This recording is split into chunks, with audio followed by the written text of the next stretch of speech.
In today's video, I'm going to teach you how to get Ribbon Toolbar back in Outlook. If your Outlook toolbar seems to have disappeared or looks too minimal, this walkthrough will help you bring it back and make the buttons and labels easy to see. Start by opening your web browser and heading to your preferred search page. In the search box, type Outlook and press Enter. From the results, click the official Outlook website to open your mailbox. If you're already signed in, you'll land in your inbox. If you're prompted to sign in, just proceed as you normally do. Once you're in, we'll adjust the view and customize the toolbar so everything you need is visible. At the top of the Outlook window, locate the View option on the menu bar and click it. This area controls how things are displayed. Next, look for the three dots on the toolbar.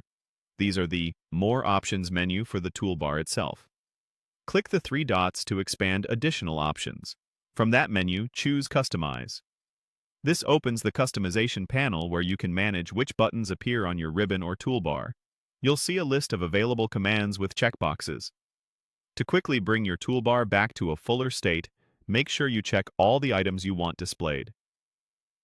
If something is essential to your workflow, ensure it's checked. Keep in mind that adding more buttons can be helpful, but if your window is very narrow, some items may still collapse into the overflow menu.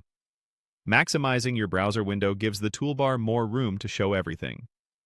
Now look for the label settings. You'll see an option that reads, Show Labels as Space Permits.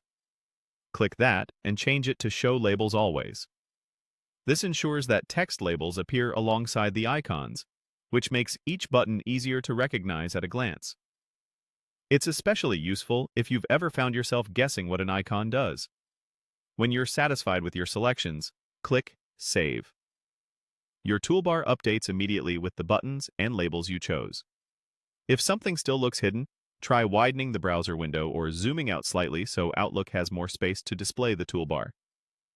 Also, remember that the order of buttons can vary depending on your layout, but the Customize area is where you control what's visible.